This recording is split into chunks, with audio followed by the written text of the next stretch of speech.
भगत के बस में है भगवान। ये बहुत ही सुंदर प्रसंग है। भक्तमाल का बहुत ही अच्छा प्रसंग ये है, आप लोग श्रवण करें और भक्ति अवश्य आप लोगों को प्रदान होगी। बिहारी जी कृपा करेंगे। भगत के बस में है भगवान। भक्तों, धन्ना जाट जी का जन्म एक सामान्य पर किसान परिवार में हुआ था। एक दिन धन्ना जी के कुलगुरु, जिनका नाम था पंडित त्रिलोचन, वे तीर्थ यात्रा करके लौटे और कुछ दिनों के लिए धन्ना जी के घर पर एक रुक गए। गुरुजी त्रिलोचन शालिग्राम भगवान की पूजा किया करते थे। वे बड़े भाव से भगवान का पूजन करते, उन्हें भोजन का भोग लगाकर ही स्वयं भोजन करते। बालक धन्ना पंडित को ये सब करते हुए देखता था। उसे भगवान की सेवा बड़ी अच्छी लगती। कुछ दिनों बाद जब पंडित जी जाने लगे तो बालक धन्ना उनसे भगवान शालिग्राम को लेने की जिद करने लगा। धन्ना जी कहने लगे, मुझे ठाकुर जी चाहिए। पंडित जी अपने ठाकुर जी को धन्ना को कैसे दे सकते थे। उनके माता पिता ने उन्हें बहुत समझाया पर वे नहीं माने। अंत में गांव के लोग कहने लगे, धन्ना तो बालक, उसे शालिग्राम जैसा कोई और पत्थर ला के दे दो, वो बालक है, क्या समझ पाएगा। अगले दिन पंडित जी नदी में स्नान करने गए और वहां से एक पत्थर उठा कर ले आए और बोले, धन्ना, मेरे पास जो ठाकुर जी, एक बड़े ठाकुर जी हैं और एक छोटे ठाकुर जी हैं, तुम्हें कौन से ठाकुर जी चाहिए। धन्ना बालक था, बोला कि छोटे ठाकुर जी कैसे हैं और बड़े ठाकुर जी कैसे हैं। तो पंडित जी ने कहा कि बड़े ठाकुर जी हैं ये राजा हैं और छोटे ठाकुर जी हैं ये सिपाही हैं। तो बालक ने कहा, बालक बोला, तब तो हमको राजा ठाकुर ही चाहिए। पंडित जी ने बड़ा पत्थर धन्ना को दे दिया और उस पत्थर को धन्ना जी बड़े आदर पूर्वक ठाकुर जी समझ करके बड़े खुश हुए और उन्हें अपने पास रख लिया। धन्ना जी जब गाय चराने खेत में जाते तो वे अपने साथ में ठाकुर जी को साथ ले जाते। उनकी माता उन्हें साग और रोटी बांध कर दे देती। धन्ना जी ने ठाकुर जी को खेत में भोग लगाया और बोले, जब तक आप स्वयं भोग नहीं लगाओगे मैं नहीं खाऊंगा। क्योंकि पंडित जी ने कहा था कि इनकी सेवा ऐसे नहीं करना, इनकी सेवा भोग लगाकर करना। जैसे आप प्रसाद ग्रहण करते हो, खाना खाते हो, उसी प्रकार इनको भोग लगाना और इनको जीवाना, इसके बाद आप पुनः खाना। वो धन्ना बालक अबोध बच्चा था। उसने कहा कि पंडित जी ने जो कहा है वैसे ही हमको करना है। तो ठाकुर जी को बुलाया, भोग लगाया। ठाकुर जी जो बोले, जब तक आप स्वयं भोग नहीं लगाओगे मैं खाना नहीं खाऊंगा। सुबह से शाम हो गई। जब ठाकुर जी ने भोग नहीं लगाया तो धन्ना ने वो खाना गाय को खिला दिया। ऐसा करते हुए 3 दिन बीत गए। चौथे दिन फिर से धन्ना की माँ ने उन्हें खाना दिया। वो फिर खेत में गए। वहाँ जाकर जोर जोर से रोने लगे। बोले, आप तो बड़े ठाकुर जी हो, बड़े राजा हो, ठाकुर जी हो, आप तो 56 भोग खाते होंगे, इसलिए मेरा भोजन नहीं खा रहे हो। पर मैं तो गरीब हूँ, मैंने 3 दिन से कुछ नहीं खाया और मेरे पास बाजरे की रोटी और साग है, इसलिए आप नहीं खा रहे हो। धन्ना की करुण पुकार सुनकर के भगवान वहां पर प्रकट हो गए और धन्ना के साथ में माँ की दी हुई बाजरे की रोटी, गुड़ और साग बड़े चाव से खाया। और 2 रोटी ठाकुर जी ने खाई और तीसरी रोटी में जैसे ही हाथ लगाया, अब धन्ना बोले, क्या सब सारा आप ही खा जाओगे। अरे 2 रोटी आप खाओ, 2 रोटी हम खाएंगे। ठाकुर जी ने मुस्कुरा दिया और 2 रोटियां धन्ना के लिए छोड़ दिया। अब यह नियम रोज का हो गया। भगवान स्वयं धन्ना के साथ खेत में भोजन करते। धन्ना गाय चरा रहा है, भगवान आते हैं और खेत में भोजन करते हैं धन्ना के साथ में। उनके भोजन करने के बाद धन्ना भोजन करते। ये प्रक्रिया बराबर चल रही। एक दिन ठाकुर जी ने कहा धन्ना से कि धन्ना, तुम रोज मुझे रोटी खिलाते हो, मैं मुफ्त की रोटियां खाता हूँ, आप इसके बदले कोई काम हमसे करा लिया करो। धन्ना ने कहा, मेरा क्या काम करोगे? मैं छोटा बालक, मैं गाय चराता हूँ। ठाकुर जी ने कहा, मैं आपकी गाय चरा दिया करूँगा। गाय चराने का अनुभव हमको बहुत अच्छा और पुराना है। ठाकुर जी ने कहा कि बहुत पुराना अनुभव मेरे पास गाय चराने का है। भक्तों, अब ठाकुर जी धन्ना की रोज गाय चराने लगे। एक दिन धन्ना ने ठाकुर जी से कहा, आप हमको अपने हृदय में क्यों नहीं लगाते हो? हृदय सीने से क्यों नहीं लगाते हो? हमको अपना नहीं समझते हो क्या? तब ठाकुर जी ने कहा, अपना तो तुम्हें प्रत्यक्ष में चुका हूं, अपना लिया है हमने तुमको। जीव को अपना, भगवान ने कहा जीव को अपना लेते हैं हम। अभी तुम अपने किसी गुरु की सलाह लीजिए। हम जीव को तो अपना ही लेते हैं, हमारा जो परम भक्त है उसको तो हम अपना ही लेते हैं। और तुम ऐसा करो, अभी तुमने कोई गुरु नहीं किया है, किसी गुरु की सलाह, किसी गुरु की शरणागति में जाइए और शरणागति ग्रहण करो। आपने शरणागति ग्रहण नहीं की है, इसलिए मैं तुम्हें अपने हृदय से नहीं लगा सकता। तब धन्ना जी बोले, मैं तो जानता नहीं कि गुरु किसे कहते हैं, फिर मैं अपने आप गुरु कैसे बनाऊं? ठाकुर जी बोले, काशी में जगत गुरु श्री रामानंदाचार्य मेरे ही स्वरूप में विराजमान है। तुम जाकर उनकी शरण ग्रहण करो। ठाकुर जी के कहने के अनुसार धन्ना जी ने काशी जाकर के रामानंदाचार्य जी की शरणागत ग्रहण कर ली, उन्हें गुरु बना लिया। उस समय धन्ना जी की आयु लगभग 15-16 साल के आसपास थी। श्रीमान श्री रामानंदाचार्य जी ने धन्ना जी को अपने शिष्य के रूप में स्वीकार कर लिया और उन्हें आदेश दिया कि अब तुम अपने घर जाओ। धन्ना जी बोले, गुरुजी अब मैं घर नहीं जाना चाहता, आप घर जाने का आदेश क्यों दे रहे हैं? गुरुजी बोले, अगर तुम यहाँ रहकर भजन करोगे तो केवल तुम्हारा ही कल्याण होगा, लेकिन अगर तुम अपने घर जाकर के खेती किसानी करते हुए अपने माता पिता की सेवा करते हुए भजन करोगे तो तुम्हारे साथ कई जीवों का उद्धार हो जाएगा, उनका कल्याण हो जाएगा, माता पिता का भी कल्याण हो जाएगा।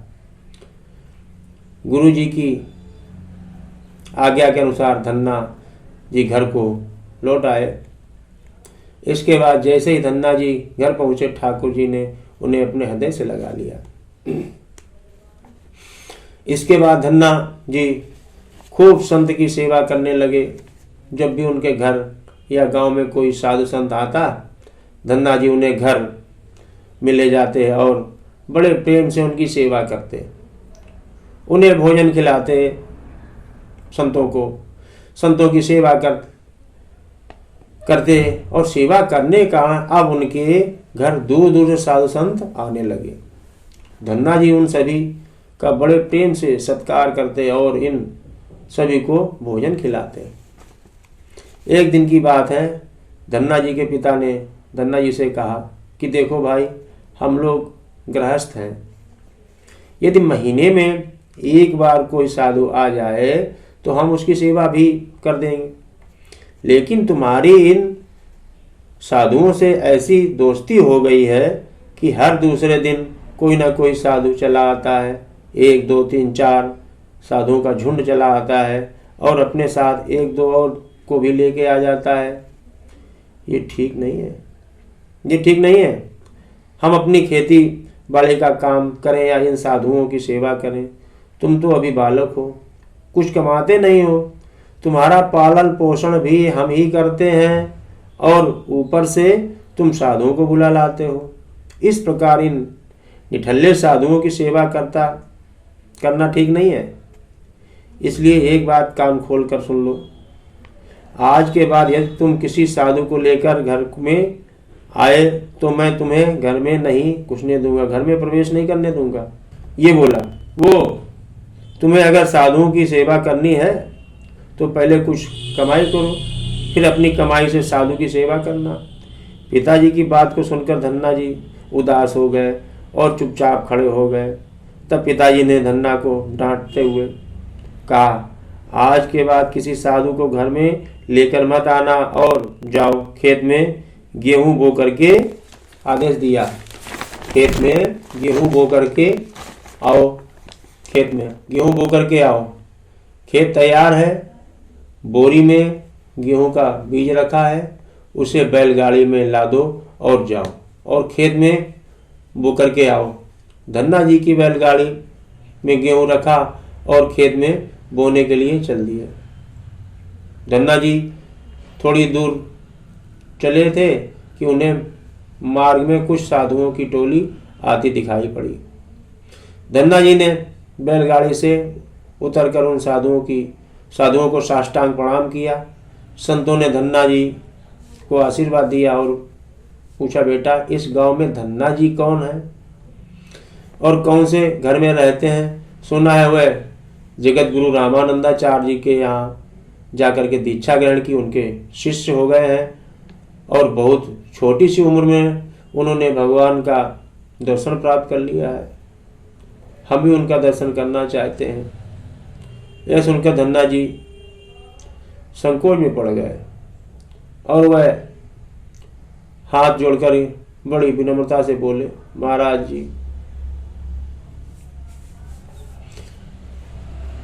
प्रसन्नता से बोले कि महाराज जी, इस दास को ही धन्ना भगत कहते हैं। संत बोले, भगवान ने बड़ी कृपा की, हम जिनसे मिलने आए थे वो यहीं मिल गए। निश्चित ही आप ऐसे ही भक्त हैं जैसा आपके विषय में सुना था। कितनी विनम्रता है आप में कितनी विनम्रता है आप में। और कहने लगे, आप लोग चलिए घर चलते हैं। फिर मन में आया विचार कि घर चलेंगे तो पिताजी डांटेंगे। साधुओं से धन्ना जी ने कहा, यहीं बैठ करके आपसे चर्चा करेंगे और ढेर सारी बातें करेंगे। धन्ना जी ने सोचा, अभी पिताजी ने साधुओं को घर लाने से मना किया, यदि मैं खेतों में बीज बोने के बजाय इन साधुओं संतों को घर ले गया तो पिताजी आसमान से पर उठा लेंगे और इन साधुओं को भी भगा देंगे। तब धन्ना जी कुछ विचार करके बोले, महाराज घर में कोई नहीं है, मैं खेतों की तरफ जा रहा हूँ, आप भी वहीं मेरे साथ चलिए। संत बोले, ठीक है, हमें तो आपसे मिलना था और आप जहाँ भी ले चले हम वहीं चलेंगे। फिर धन्ना जी उन सभी को लेकर खेत पर चले गए। खेत में पेड़ के नीचे बने हुए चबूतरे पर साधुओं को बैठा करके बोले, महाराज यहीं पर कुछ देर तक विश्राम कीजिए, तब तक मैं आपके लिए भोजन पानी की व्यवस्था करता हूँ। इतना कहकर धन्ना जी वहाँ से बैलगाड़ी लेकर के चले गए। बैलगाड़ी से धन्ना जी सीधे बनिया की दुकान पर पहुँचे। वहाँ पर उन्होंने बैलगाड़ी में जो भी बीज गेहूं थे खेत में बोने के लिए रखा था बैलगाड़ी में, वह उठाकर बनिया को बेच दिया और उसी से दाल चावल और जो भी उनसे बना सामग्री पदार्थ चूरमा सारा सामान खरीद लिया। सामान लेकर के धन्ना जी खेत पर पहुँचे। वहाँ पर संतों के साथ मिलकर बहुत बढ़िया दाल बाटी और चूरमा का प्रसाद बनाया और भगवान को भी भोग लगाने के बाद संत और धन्ना जी ने बड़े प्रेम से बैठकर भोजन किया। इसी बीच भगवान की चर्चा भी होती रही। संतों को भोजन करवाने के बाद बड़े प्रेम से धन्ना जी ने उनको विदा किया। जब विदा संतों को किया तो संतों ने कहा कि हम आपसे मिलने आए थे, हम आपसे एक बात पूछना चाहते हैं। संतों ने कहा धन्ना जी से। धन्ना जी बोले, पूछिए, आदेश करें दास को। बोले, आपने इतनी कम उम्र में ठाकुर जी की सेवा कैसे प्राप्त की, उनके दर्शन कैसे किए हैं? तब धन्ना ने कहा कि पंडित जी हमारे घर में आए हुए थे और उन्होंने हमको शालिग्राम प्रदान किए। उन शालिग्राम की सेवा करने के लिए बोला कि आप इनको पहले जीवाएं भोजन कराएं, इसके बाद प्रसाद आप खाना। उनको अर्पित करना। मंत्र तो हमको आता नहीं है, पर एक मंत्र हमको याद है। उन्होंने कहा था कि भगवान को भोग लगाइए और कहना कि हे नारायण तुदीय वस्तु गोविंदम तुभ्यमेव समर्पयेत्। वही मैं बोलता हूँ, बाकी हमको कुछ नहीं आता है। भगवान जी जब आने लगे तो मैंने पंडित जी को बताया कि पंडित जी ने कहा कि सेवा कैसी चल रही, तो मैंने कहा सेवा ठीक चल रही है। और घर में हमको देखा पंडित जी ने, तो पंडित जी ने कहा कि आप यहाँ घर पे हो? बोले मेरी सेवा हो रही है और गौएं चरा रहे हैं हमारे ठाकुर जी, तो हम उनके लिए यहाँ पर कुछ भोजन लेने आए हैं। तो पंडित जी को विश्वास नहीं हुआ। पंडित जी मेरे साथ गए, मैंने उनको दिखाया कि वो देखो ठाकुर जी गौएं चरा रहे हैं। ठाकुर जी हमको दिखते थे, उनको नहीं दिखते थे। तो उन्होंने कहा कि हमको दर्शन कराओ। ठाकुर जी ने आदेश दिया कि पंडित जी को दर्शन कैसे मिले, वो तो इतने सरल नहीं है जैसे आप सरल स्वभाव के हैं। तो पंडित जी ने हमको गोदी में बैठा लिया और पंडित जी को दर्शन हो गए। तो साधु संतों ने धन्ना को प्रणाम किया। संतों के जाने के बाद धन्ना जी सोचने लगे कि बीज वाले गेहूं को बेच दिया है हमने, अब हम क्या करें, खेत में क्या बोएं, अगर पिताजी बीज मांगेंगे तो मैं क्या करूंगा। ये सोचते हुए धन्ना जी हैरान हो गए। और अगर झूठ बोल दिया कि हमने बीज बो दिया और खेत में कुछ पैदा नहीं होगा तो भी पिताजी हमको डांटेंगे, अब मैं पिताजी को क्या जवाब दूंगा।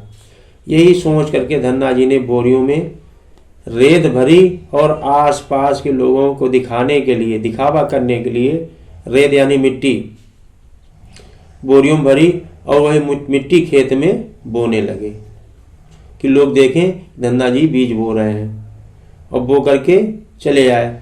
सुबह से शाम तक जो रेत की बोरियां भरी थी सब खेत में बोने लगे।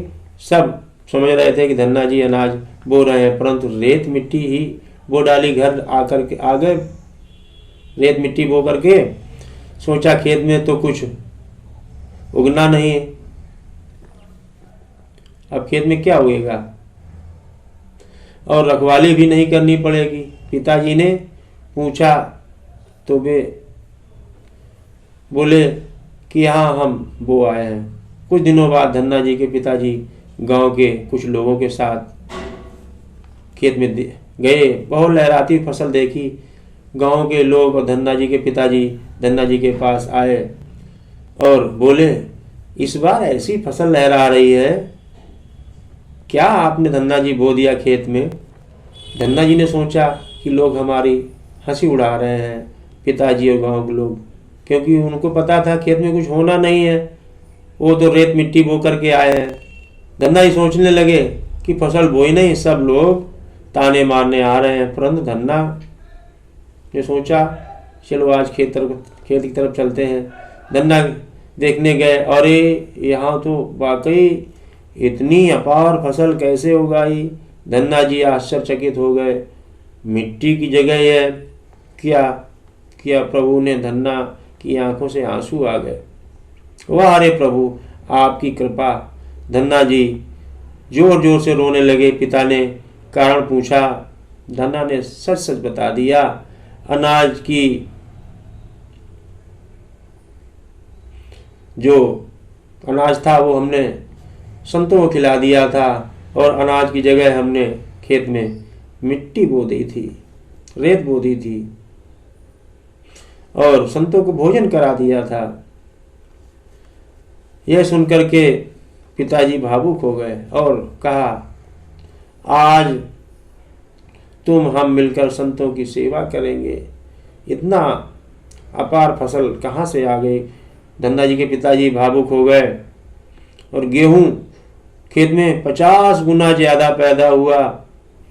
रखने के लिए जगह नहीं बची। खूब संतों की सेवा करने लगे। दूर दूर तक कोई संत देखते घर लाकर सेवा करते। हर बार धन्ना जी की फसल अधिक पैदावार होने लगी। धन्ना जी के पिताजी गांव क्षेत्र में धनी किसान कहे जाने लगे, बहुत ही धनी किसान कहे जाने लगे। लोग धन्ना जी को सिद्ध संत मानने लगे। उनके खेत की मिट्टी किसान अपने यहाँ ले जाने लगे। मिट्टी को चमत्कारिक मानने लगे। मिट्टी खेत में छिड़कने लगे। उनकी भी फसलें अच्छी पैदावार होने लगी। चारों तरफ धन्ना जी की जय जयकार होने लगी। एक बार भगवान ने धन्ना जी की परीक्षा लेनी चाहिए। धन्ना जी के गांव क्षेत्र में अकाल पड़ गया। जरूरतमंद गरीब किसान, वृद्ध, असहाय ब्राह्मण धन्ना जी के यहाँ मांगने जाने लगे।